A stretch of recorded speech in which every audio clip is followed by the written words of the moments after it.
जे असीं आपदे इष्ट दी या श्री गुरु ग्रंथ साहब दी आप पहरा ही नहीं दे सकते, सुरक्षा ही नहीं कर सकते, फिर साडे च रह की गया, फिर साडे पल्ले की आ। फिर बड़ियां बड़ियां गल्लां करके असीं कहने भी असीं इतिहास सिरजांगे, असीं कौम नूं बचावांगे, पंजाब नूं बचावांगे।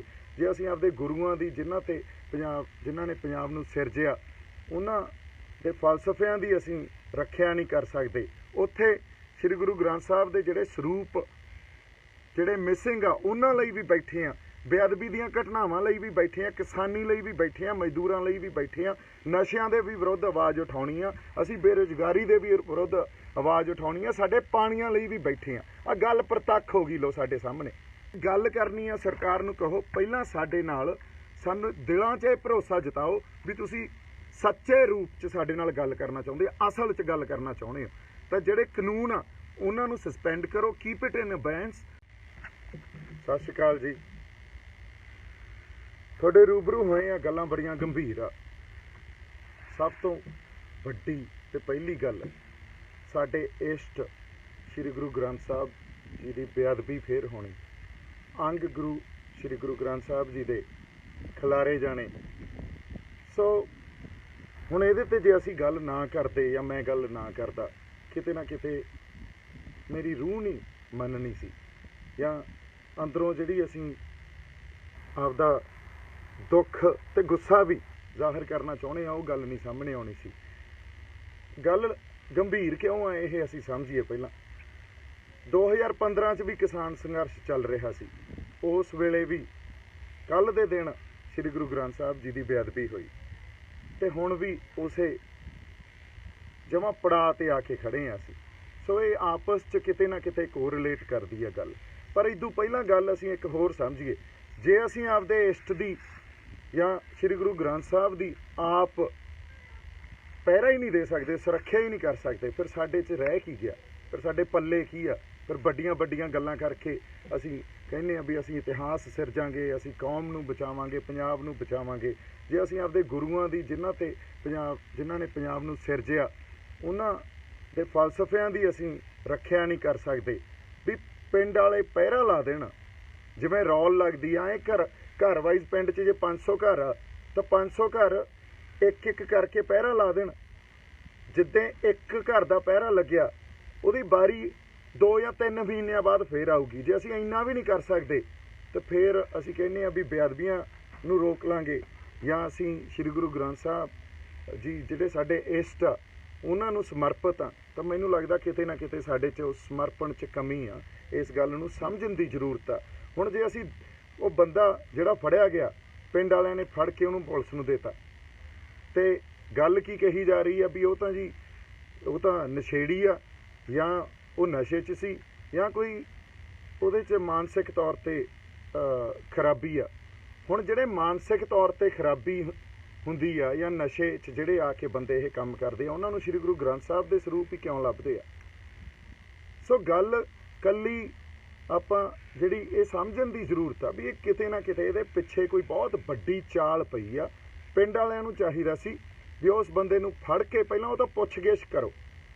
ਜਦੋਂ ਅਸੀਂ देई पुलिस नूं दित्ता, अगले तो यह ਪਹਿਲਾਂ ही कियास लाई बैठे हुंदे आ भी पुलिस ने करना की आ। पुलिस ने तो ਜਿਹੜੇ आम तौर पर कोई 295A ਦਾ परचा उही पा देना उन्होंने ते मुड़ के बरगाड़ी चो कुछ नहीं निकलिया, उत्थे नहीं सानू पता लग्या हजे तक जो बेअदबियां हुईयां, हुण की पता लग जू।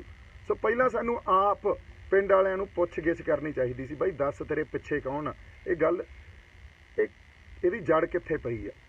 सो हुण जे असीं शंभू मोर्चे ते बैठे हाँ, उद्दे दा मैं ये गल कही जाना, असीं सारी साडी पंचायत गल कही जांदी आ भी असीं बेअदबियां लई भी बैठे हाँ। साडा रोह जिहड़ा साडे अंदर गुस्सा मनां दा प्रगट होया इस अंदोलन दे रूप च उभार आया, उत्थे श्री गुरु ग्रंथ साहब दे जिहड़े सरूप जिहड़े मिसिंग आ उन्हां लई भी बैठे हाँ, बेअदबी दीयां घटनावां लई भी बैठे हाँ, किसानी लई भी बैठे हाँ, मजदूरां लई भी बैठे हाँ, नशिਆਂ दे भी विरुद्ध आवाज़ उठाउणी आ, असीं बेरोज़गारी दे भी विरुद्ध आवाज़ उठाउणी आ, साडे पाणीਆਂ ਲਈ भी बैठे हाँ। आ गल प्रतੱਖ हो गई, लो साडे सामने। सो गल इह आ भी हुण कल्ला चलो गुरुद्वारा साहब की गल नहीं, नाल मंदिरां च भी इन्हां ने तां किते ना किते इहनूं धार्मिक रंगत देनी आ। ਗੁਰਦੁਆਰੇ ਸਾਹਿਬ ਵੀ ਸਾਨੂੰ ਆਪ ਸੰਭਾਲਣੇ ਪੈਣੇ ਆ, ਮੰਦਿਰ ਵੀ ਸੰਭਾਲਣੇ ਪੈਣੇ ਆ। ਇਸ ਧਾਰਮਿਕ ਰੰਗ ਤੋਂ ਅਸੀਂ ਇਹਦੇ 'ਚ ਨਹੀਂ ਰੰਗਿਆ ਜਾਣਾ। ਕਿਸਾਨੀ ਦਾ ਸੰਘਰਸ਼ ਬਹੁਤ ਬੜਾ ਵੱਡਾ ਅੰਦੋਲਨ ਆ, ਲਾਮਬੰਦੀ ਬੜੀ ਵੱਡੀ ਆ, ਉਹਨੂੰ ਅਸੀਂ ਸਮਝੀਏ, ਉਹਨੂੰ ਕਿਸੇ ਹੋਰ ਪਾਸੇ ਨਾ ਲਿਜਾਈਏ। ਸਟੇਟ ਤੇ ਸਰਕਾਰਾਂ ਇਹ ਗੱਲ ਚਾਹੁੰਦੀਆਂ ਵੀ ਕਿਸੇ ਹੋਰ ਪਾਸੇ ਨੂੰ ਤੁਰ ਪਈਏ, ਪਰ ਅਗਲੀ ਜਿਹੜੀ ਗੱਲ ਇਹ ਆ ਜੀ, ਸਾਡੇ ਇਸ਼ਟ ਤੇ ਗੱਲ ਆਊਗੀ, ਸ਼੍ਰੀ ਗੁਰੂ ਗ੍ਰੰਥ ਸਾਹਿਬ ਤੇ ਗੱਲ ਆਊਗੀ। ਨਿਆਂ ਸਾਨੂੰ ਉਹਦਾ ਵੀ ਚਾਹੀਦਾ। ਪਹਿਲੀ ਗੱਲ ਤਾਂ ਇਹ ਹੋਣੀ ਨਹੀਂ ਚਾਹੀਦੀ, ਉਹਦੇ ਲਈ ਲੜਾਂਗੇ ਵੀ ਅੱਗੇ ਤੋਂ ਹੋਵੇ ਨਾ, ਤੇ ਜੇ ਹੋ ਗਈ ਹੁਣ ਉੱਥੇ ਨਿਆਂ ਸਾਨੂੰ ਉਹਦਾ ਵੀ ਚਾਹੀਦਾ, ਇਹ ਵੀ ਸਾਨੂੰ ਆਵਾਜ਼ ਬੁਲੰਦ ਕਰਨੀ ਪਊਗੀ।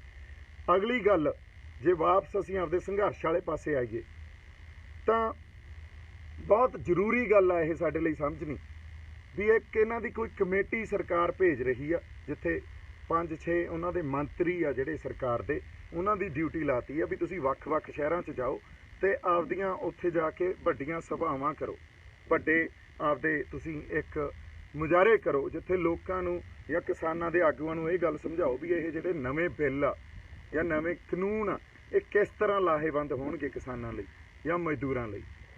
ਗੱਲ ਇਹ ਆ ਵੀ ਇਹ ਜਿਹੜਾ ਇੱਕ ਵਫਦ ਆ ਰਿਹਾ ਜਾਂ ਇਹ ਇੱਕ ਪੂਰੀ ਕਮੇਟੀ ਆ ਰਹੀ ਆ, ਇਹਨੂੰ ਅਸੀਂ ਕਾਲੀਆਂ ਝੰਡੀਆਂ ਦਿਖਾ ਕੇ, ਜਿਵੇਂ ਸਾਈਮਨ ਕਮਿਸ਼ਨ ਨੂੰ ਵਾਪਸ ਭੇਜਿਆ ਸੀ ਨਾ, ਉਸ ਵੇਲੇ ਦੇਖੋ ਇਤਿਹਾਸ 'ਚੋਂ ਹੀ ਸੇਧ ਲੈਣੀ ਹੁੰਦੀ ਆ, ਇਤਿਹਾਸ 'ਚ ਹੀ ਪਿਆ ਸਭ ਕੁਛ ਜਿੱਥੋਂ ਸਾਨੂੰ ਸੇਧਾਂ ਮਿਲਦੀਆਂ। ਇਹਨੂੰ ਸਾਈਮਨ ਕਮਿਸ਼ਨ ਗੋ ਬੈਕ ਦੇ ਉਸੇ ਤਰ੍ਹਾਂ ਇਹਨਾਂ ਨੂੰ ਵਾਪਸ ਭੇਜੋ। ਇਹਨਾਂ ਨੂੰ ਕਹੀਏ ਪੰਜਾਬ 'ਚ ਤੁਹਾਡੀ ਕੋਈ ਜਗ੍ਹਾ ਨਹੀਂ ਹੈ, ਪੰਜਾਬ ਤੁਹਾਡੇ ਨਾਲ ਕੋਈ ਗੱਲ ਨਹੀਂ ਚਾਹੁੰਦਾ। Who are you to talk to us? ਤੁਸੀਂ ਵਿਚੋਲਗੀ ਕਰਨ ਕਿਉਂ ਆਏ ਹੋ? ਤੁਸੀਂ ਜਿਹੜੀ ਸਰਕਾਰ ਦੇ ਮੁਖੀ ਆ ਉਹਨਾਂ ਨੂੰ ਕਹੋ ਸਾਡੇ ਨਾਲ ਗੱਲ ਕਰਨ। ਤੁਹਾਡੀ ਵਿਚੋਲਗੀ, who are you, what authority you have to come and talk to us? ਤੁਹਾਡੇ ਕੋਲੇ ਤਾਂ ਕੋਈ ਅਥਾਰਟੀ ਨਹੀਂ ਹੈ ਨਾ। ਵਿਚੋਲਗੀ ਤੁਸੀਂ ਜੇ ਦਿੱਲੀ ਦੀ ਕਰਨ ਆਏ ਹੋ, ਸਾਨੂੰ ਮਨਜ਼ੂਰ ਨਹੀਂ ਆ।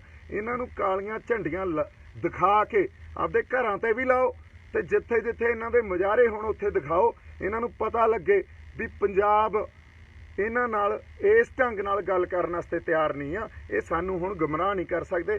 ਸ਼ੰਭੂ ਤੋਂ ਵੜਦੇ ਅਸੀਂ ਦਿਖਾਵਾਂਗੇ ਕਾਲੀਆਂ ਝੰਡੀਆਂ, ਇਸੇ ਕਰਕੇ ਬੈਠੇ ਆ ਸ਼ੰਭੂ। ਅਗਲੀ ਗੱਲ, ਹੁਣ 14 ਤਰੀਕ ਨੂੰ ਕਿਸਾਨ ਜਥੇਬੰਦੀਆਂ ਨੂੰ ਸਰਕਾਰ ਬੁਲਾ ਰਹੀ ਆ। ਮੇਰਾ ਇੱਕ ਹੱਥ ਜੋੜ ਕੇ ਬੇਨਤੀ ਆ ਸਾਡੇ ਜਥੇਬੰਦੀਆਂ ਦੇ ਆਗੂਆਂ ਨੂੰ ਵੀ, ਮੇਰੀ ਹਜੇ ਨਿੱਜੀ ਤੌਰ ਤੇ ਤਾਂ ਗੱਲ ਨਹੀਂ ਹੋਈ, ਪਰ ਮੈਨੂੰ ਇਹ ਲੱਗਦਾ ਜਦੋਂ ਸਰਕਾਰ ਨੇ ਸਾਡੇ ਸੰਘਰਸ਼ ਦਾ ਮੋਮੈਂਟਮ ਤੋੜਨਾ ਹੋਵੇ ਜਾਂ ਸਾਡੇ ਸੰਘਰਸ਼ ਦਾ ਜੋ ਤਿੱਖਾਪਣ ਆ ਉਹਨੂੰ ਕਮਜ਼ੋਰ ਕਰਨਾ ਹੋਵੇ ਤਾਂ ਇਹ ਸਾਰੀਆਂ ਨੀਤੀਆਂ ਤੋਂ ਸਰਕਾਰ ਚੱਲਦੀ ਆ, ਇਹ ਸਾਰੀਆਂ ਚਾਲਾਂ ਚੱਲਦੀ ਆ। ਚਾਲ ਕਿਵੇਂ ਹੋਈ? ਸਰਕਾਰ ਨੇ ਉੱਥੇ ਸਾਡੇ ਨਾਲ ਗੱਲ ਕੀ ਕਰਨੀ ਹੈ ਵੀ ਆਓ ਸਾਡੇ ਨਾਲ ਗੱਲ ਕਰੋ। ਉੱਥੇ ਉਹਨਾਂ ਦੇ IAS ਲੈਵਲ ਦੇ ਜਿਹੜੇ ਉਹ ਸੈਕਟਰੀ ਆ ਉਹ ਬੈਠੇ ਹੋਣਗੇ ਜਿਨ੍ਹਾਂ ਨੇ ਇਹ ਸਾਰੇ ਕਾਨੂੰਨ ਬਣਾਏ ਆ, ਜਾਂ ਉਹਨਾਂ ਦੀ ਲੀਗਲ ਪੈਨਲ ਦੀ ਟੀਮ ਬੈਠੀ ਹੋਊਗੀ। ਹੁਣ ਸਾਨੂੰ ਕੀ ਚਾਹੀਦਾ? ਜੇ ਗੱਲ ਕਰਨੀ ਆ ਸਰਕਾਰ ਨੂੰ ਕਹੋ ਪਹਿਲਾਂ ਸਾਡੇ ਨਾਲ, ਸਾਨੂੰ ਦਿਲਾਂ 'ਚ ਇਹ ਭਰੋਸਾ ਜਤਾਓ ਵੀ ਤੁਸੀਂ ਸੱਚੇ ਰੂਪ 'ਚ ਸਾਡੇ ਨਾਲ ਗੱਲ ਕਰਨਾ ਚਾਹੁੰਦੇ, ਅਸਲ 'ਚ ਗੱਲ ਕਰਨਾ ਚਾਹੁੰਦੇ ਹੋ ਤਾਂ ਜਿਹੜੇ ਕਾਨੂੰਨ ਆ ਉਹਨਾਂ ਨੂੰ ਸਸਪੈਂਡ ਕਰੋ, ਕੀਪ ਇਟ ਇਨ ਅਬੈਂਸ। ਜਦੋਂ ਤੱਕ ਇਹ ਗੱਲਬਾਤ ਦਾ ਕੋਈ ਸਿਲਸਿਲਾ ਚੱਲ ਕੇ ਕਿਸੇ ਆਪਾਂ ਕਹਿ ਲਈਏ ਹੱਲ ਤੱਕ ਨਹੀਂ ਪਹੁੰਚਦਾ, ਜਦੋਂ ਤੱਕ ਹੱਲ ਨਹੀਂ ਨਿਕਲਦਾ ਇਹਨਾਂ ਕਾਨੂੰਨਾਂ ਨੂੰ ਸਸਪੈਂਡ ਕਰੋ, ਫਿਰ ਗੱਲਬਾਤ ਲਈ ਬੈਠੋ।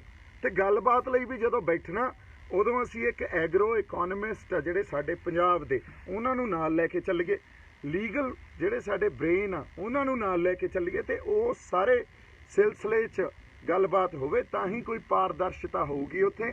ਕਿਉਂਕਿ ਉਹਨਾਂ ਦੀਆਂ ਇਕਨੋਮਿਕ ਜਿਹੜੀਆਂ ਐਗਰੋ ਇਕੋਨੋਮਿਕ ਨੀਤੀਆਂ ਜਾਂ ਸਾਜ਼ਿਸ਼ਾਂ ਨੂੰ ਸਮਝਣ ਦਾ ਵੀ ਮੌਕਾ ਸਾਨੂੰ ਮਿਲੂਗਾ, ਉਹਨਾਂ ਦੀਆਂ ਲੀਗਲ ਚਾਲਾਂ ਨੂੰ ਸਮਝਣ ਦਾ ਵੀ ਮੌਕਾ ਮਿਲੂਗਾ, ਉਹਨਾਂ ਦੀ ਵਿਚਾਰਧਾਰਾ ਸਮਝਣ ਦਾ ਵੀ ਸਾਨੂੰ ਮੌਕਾ ਮਿਲੂਗਾ।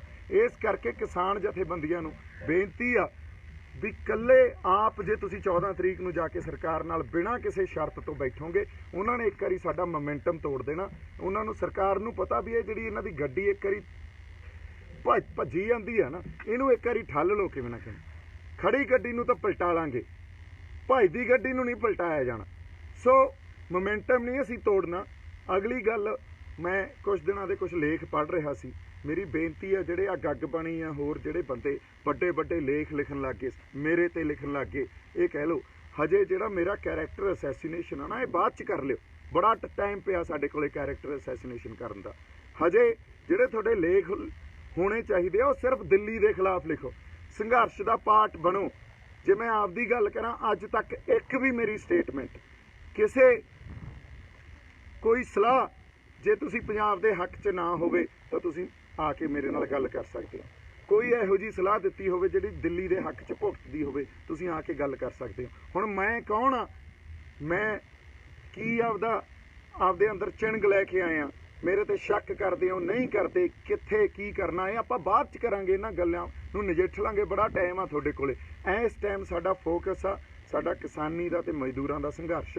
ਫੋਕਸ ਆ ਜਿਹੜਾ ਹੁਣ ਸ਼੍ਰੀ ਗੁਰੂ ਗ੍ਰੰਥ ਸਾਹਿਬ ਦੀ ਬੇਅਦਬੀ ਹੋਈ ਆ ਉਹਦੇ ਜਵਾਬ ਲੈਣੇ, ਉਹਦੀਆਂ ਜਿਹੜੀਆਂ ਸਾਜ਼ਿਸ਼ਾਂ ਕਿੱਥੋਂ ਉਹ ਸਾਜ਼ਿਸ਼ ਵਿੱਢੀ ਜਾਂਦੀ ਹੈ, ਇਸ ਗੱਲ ਤਾਈਂ ਪਹੁੰਚਣਾ। ਸੋ ਬੜਾ ਸੰਭਲ ਕੇ ਤੇ ਬੜੇ ਧਿਆਨ ਨਾਲ ਸਾਨੂੰ ਇਸ ਟਾਈਮ ਚੱਲਣ ਦੀ ਜ਼ਰੂਰਤ ਆ। ਸਾਨੂੰ ਇਹ ਨਾ ਦੱਸੋ ਵੀ 2 ਦਿਨਾਂ ਦਾ ਕੋਲਾ ਬਚਿਆ, ਸਾਡੇ ਤੋਂ ਇਹ ਪੁੱਛੋ ਵੀ ਤੁਹਾਡੇ ਰਸੋਈਆਂ 'ਚ ਆਟਾ ਕਿੰਨੇ ਕੁ ਦਿਨਾਂ ਦਾ ਬਚਿਆ। ਤੁਹਾਡੇ ਇਹ ਨਾ ਦੱਸੋ ਵੀ ਮੁੜ ਕੇ ਪੰਜਾਬ 'ਚ ਹਨੇਰਾ ਹੋ ਜੂ। ਜੇ ਕਾਲੇ ਕਾਨੂੰਨ ਆ ਗਏ ਤਾਂ ਸਦਾ ਲਈ ਹਨੇਰਾ ਹੋ ਜੂਗਾ ਫਿਰ ਪੰਜਾਬ 'ਚ। ਅਸੀਂ 2-4 ਦਿਨਾਂ ਦਾ ਹਨੇਰਾ ਸਹਿ ਲਾਂਗੇ। ਅਸੀਂ 2-4 ਦਿਨਾਂ ਦਾ ਜੇ ਕੋਲਾ ਬਚਿਆ, ਇਹ ਗੱਲਾਂ 'ਚ ਬਲੈਕਮੇਲ ਨਹੀਂ ਹੋਣਾ। ਸਾਡੇ ਕੋਲੇ ਤਾਂ ਆਟਾ ਤੁਸੀਂ ਸਾਡੇ ਰਸੋਈਆਂ 'ਚੋਂ ਕੱਢ ਲੈ ਜਾਓਗੇ, ਮੁੜ ਕੇ ਤੁਹਾਡੇ ਤੋਂ ਮੰਗਣ ਜੋਗੇ ਵੀ ਨਹੀਂ ਰਹਿਣਾ। ਸੋ ਜਿਹੜਾ ਸੰਘਰਸ਼ ਆ ਇਹਨੂੰ ਹੁਣ ਅਗਲੇ ਪੜਾਅ 'ਚ ਜਾ ਰਿਹਾ ਹੈ। ਇਸ ਅਗਲੇ ਪੜਾਅ 'ਚ ਇਹ ਦੇਖਣਾ ਵੀ ਇੱਥੇ ਟੇਬਲ 'ਤੇ ਗੱਲਬਾਤ ਹੋਣੀ ਆ, ਪੋਲੀਟੀਕਲ ਡਿਪਲੋਮੇਸੀ ਜਿਹਨੂੰ ਕਹਿੰਦੇ ਆ। ਅਸੀਂ ਪੋਲੀਟੀਕਲ ਡਿਪਲੋਮੇਸੀ 'ਚ ਫੇਲ ਨਹੀਂ ਹੋਣਾ। ਪੋਲੀਟੀਕਲ ਡਿਪਲੋਮੇਸੀ 'ਚ ਹਮੇਸ਼ਾ ਹੀ ਅਸੀਂ ਖਤਾ ਖਾਂਦੇ ਆਏ ਹਾਂ। ਉੱਥੇ ਅਸੀਂ ਟੇਬਲ 'ਤੇ ਜਾ ਕੇ ਲੜਾਈ ਨਹੀਂ ਹਾਰਨੀ। ਇਸੇ ਕਰਕੇ ਮੇਰਾ ਜਿਹੜਾ ਸੁਝਾਅ ਆ, ਸਾਡੀ ਪੰਚਾਇਤ ਦਾ, ਸ਼ੰਭੂ ਮੋਰਚੇ ਦੀ ਪੰਚਾਇਤ ਦਾ ਸੁਝਾਅ ਇਹ ਆ ਵੀ ਐਗਰੋ ਇਕੋਨੋਮਿਸਟ ਨੂੰ ਨਾਲ ਰੱਖੀਏ, ਲੀਗਲ ਬ੍ਰੇਨਸ ਨੂੰ ਨਾਲ ਰੱਖੀਏ, ਕੁਝ ਇੰਟਲੈਕਚੁਅਲਸ ਨੂੰ ਵੀ ਨਾਲ ਰੱਖੀਏ ਤੇ ਕਿਸਾਨ ਆਗੂ ਜਾਣ, ਫਿਰ ਸਰਕਾਰ ਨਾਲ ਬੈਠਣ ਤੇ ਸਰਕਾਰ ਇਹ ਗੱਲ ਸਾਨੂੰ ਸ਼ੋਰਿਟੀ ਦੇਵੇ ਵੀ ਇਹ ਕਾਨੂੰਨ ਸਸਪੈਂਡ ਕਰਕੇ ਤੁਹਾਡੇ ਨਾਲ ਗੱਲਬਾਤ ਕਰਦੇ ਹਾਂ। ਜਦੋਂ ਤੱਕ ਕੋਈ ਹੱਲ ਨਹੀਂ ਨਿਕਲਦਾ ਇਹ ਕਾਨੂੰਨ ਸਸਪੈਂਡ ਰਹਿਣਗੇ। ਫਿਰ ਗੱਲਬਾਤ ਕਰਨ ਦਾ ਕੋਈ ਉਹਨਾਂ ਨਾਲ ਸਾਡਾ ਮਕਸਦ ਬਣਦਾ ਜਾਂ ਸਾਡਾ ਇਹ ਸਮਝ ਆਉਂਦੀ ਆ ਵੀ ਸਰਕਾਰ ਇਸ ਗੱਲ ਲਈ ਸੀਰੀਅਸ ਆ। ਅਗਲੀ ਗੱਲ, ਹੁਣ ਅਸੀਂ ਧਰਨਿਆਂ ਤੇ ਮੋਰਚਿਆਂ ਤੇ ਬੈਠੇ ਆ। ਇਹਨਾਂ ਧਰਨਿਆਂ ਮੋਰਚਿਆਂ ਨੂੰ ਵੀ ਸਾਨੂੰ ਲੋਕਾਂ ਤੱਕ ਲੈ ਕੇ ਜਾਣਾ ਪਊਗਾ, ਲੋਕਾਂ ਦੇ ਘਰੋਂ ਘਰੀ ਲੈ ਕੇ ਜਾਣਾ ਪਊਗਾ। ਇਸ ਗੱਲ ਤੇ ਵੀ ਸਾਨੂੰ, ਜੇ ਆਪਾਂ ਕਹੀਏ ਵੀ ਪਲਾਨ A ਪਲਾਨ B ਕੀ ਆ, ਹੁਣ ਪਲਾਨ B ਦਾ ਕਿਸੇ ਬੜੇ ਬੁੱਧੀਜੀਵੀ ਨੇ ਮੈਨੂੰ ਦਿੱਤਾ ਵੀ ਪਲਾਨ A ਵੀ ਸੰਘਰਸ਼ ਆ, ਪਲਾਨ B ਵੀ ਸੰਘਰਸ਼ ਆ, ਪਲਾਨ C ਵੀ ਸੰਘਰਸ਼ ਆ। ਜੇ ਅਸੀਂ ਇਸ ਤਰ੍ਹਾਂ ਦੇਖਾਂਗੇ ਜਿਵੇਂ ਪੁਰਾਣੇ, ਅਸੀਂ ਕਹਿ ਲਈਏ ਵੀ ਇਹਨਾਂ ਗੱਲਾਂ ਤੇ ਅਸੀਂ ਅੜ ਕੇ ਰਹਾਂਗੇ ਵੀ ਪਲਾਨ A ਵੀ ਸੰਘਰਸ਼ ਆ ਤੇ B ਵੀ ਸੰਘਰਸ਼ ਆ, ਫਿਰ ਨਹੀਂ ਸਾਡੇ ਤੋਂ ਜਿੱਤਿਆ ਜਾਣਾ ਕੁਝ। ਫਿਰ ਇਸ ਸੰਘਰਸ਼ ਚੋਂ ਕੁਝ ਨਹੀਂ ਨਿਕਲਣਾ। ਜਿਵੇਂ ਪੁਰਾਣਾ ਇਤਿਹਾਸ ਪਿਆ ਸਾਡੇ ਕੋਲ 70-75 ਸਾਲਾਂ ਦਾ, ਕਿਸਾਨ ਆਗੂਆਂ ਨੇ ਸਾਰੇ ਜਿਹੜੇ ਸਾਡੇ ਸਿਰਮੌਰ ਆ ਉਹਨਾਂ ਨੇ ਸੰਘਰਸ਼ ਲੜੇ ਆ, ਘੋਲ ਲੜੇ ਆ। ਪਰ ਗੱਲ ਇਹ ਆ ਸਾਡੇ ਕੋਲੇ ਉਹਨਾਂ ਦੀ ਅਸੀਂ ਇੱਜ਼ਤ ਵੀ ਕਰਦੇ ਆ ਵੀ ਲੜੇ ਆ, ਪਰ ਨਾਲ ਸਾਡੇ ਕੋਲੇ 70-75 ਸਾਲਾਂ ਦਾ ਇਤਿਹਾਸ ਪਿਆ। ਉਹਦੇ ਚੋਂ ਨਿਕਲਿਆ ਕੀ ਆ? ਨਿਕਲਿਆ ਤਾਂ ਖੁਦਕੁਸ਼ੀਆਂ, ਨਿਕਲੇ ਤਾਂ ਕਰਜ਼ੇ ਆ, ਨਿਕਲੇ ਤਾਂ ਲਿਮਟਾਂ ਕਿਸਾਨਾਂ ਤੇ, ਨਿਕਲਿਆ ਤਾਂ ਸ਼ੋਸ਼ਣ ਆ ਮਜ਼ਦੂਰਾਂ ਦਾ। ਨਿਕਲਿਆ ਕੀ ਆ? ਸਾਨੂੰ ਧਰਮਾਂ ਦੇ ਨਾਂ ਤੇ ਲੜਾਇਆ ਜਾਂਦਾ। ਆ ਬੇਅਦਬੀ ਜਿਹੜੀ ਸ਼੍ਰੀ ਗੁਰੂ ਗ੍ਰੰਥ ਸਾਹਿਬ ਦੀ ਹੋਈ ਹੈ, ਇਹਦੇ ਪਿੱਛੇ ਤੁਹਾਨੂੰ ਆਪ ਅਸੀਂ ਸਾਰੇ ਸਿਆਣੇ ਆ ਵੀ ਇਸ ਮੌਕੇ ਤੇ ਜਿੱਥੇ ਪੰਜਾਬ ਖੜਾ, ਜਿੱਥੇ ਅੰਦੋਲਨ ਇਸ ਟਾਈਮ ਖੜ ਗਿਆ ਆ ਕੇ, ਜਾਂ ਇਸ ਅੰਦੋਲਨ ਨੂੰ ਅਸੀਂ ਹੋਰ ਜ਼ਿਆਦਾ ਅੱਗੇ ਵਧਾ ਰਹੇ ਹਾਂ, ਇੱਥੇ ਹੀ ਹੋਣੀ ਸੀ ਸ਼੍ਰੀ ਗੁਰੂ ਗ੍ਰੰਥ ਸਾਹਿਬ ਦੀ ਬੇਅਦਬੀ। ਉਦੋਂ ਹੀ ਹੋਣੀ ਸੀ ਜਿੱਥੇ ਬਰਗਾੜੀ 'ਚ ਅੱਜ ਦੇ ਦਿਨ ਜਾਂ ਕੱਲ੍ਹ ਦੇ ਦਿਨ ਗਏ ਹੋਏ, ਕੱਲ੍ਹ ਦੇ ਦਿਨ ਬੇਅਦਬੀ ਹੋਈ ਸੀ। ਸੋ ਇਹਨਾਂ ਸਾਰੀਆਂ ਗੱਲਾਂ ਨੂੰ ਸਮਝਣਾ ਪਊਗਾ, ਸਾਨੂੰ ਲੜਨਾ ਪਊਗਾ, ਸਿਰ ਜੋੜ ਕੇ ਬੈਠਣਾ ਪਊਗਾ। ਅਗਲੀ ਗੱਲ, ਪਹਿਰਾ ਲਾਉਣ ਲੱਗ ਜਾਓ। ਗੁਰਦੁਆਰਿਆਂ ਸਾਹਿਬਾਨਾਂ 'ਚ ਵੀ ਪਹਿਰਾ ਲੱਗੇ, ਸਾਡੇ ਸਾਰੇ ਗੁਰਦੁਆਰਿਆਂ 'ਚ ਪਹਿਰਾ ਲਾਈਏ। ਆਪਦੇ ਇਸ਼ਟ ਦੀ ਜੇ ਅਸੀਂ ਰਾਖੀ ਨਹੀਂ ਕਰ ਸਕਦੇ ਫਿਰ ਸਾਡੇ ਪੱਲੇ ਕੁਛ ਨਹੀਂ ਰਹਿਣਾ। ਇੰਨੀਆਂ ਕੁ ਬੇਨਤੀਆਂ, ਇੰਨੀਆਂ ਕੁ ਗੱਲਾਂ ਤੁਹਾਡੇ ਨਾਲ ਕਰਨੀਆਂ ਸੀ। ਬਹੁਤ ਸਾਰਾ ਪਿਆਰ ਤੇ ਸਤਿਕਾਰ। ਸਤਿ ਸ੍ਰੀ ਅਕਾਲ। ਜਿਉਂਦੇ ਵਸਦੇ ਰਹੋ।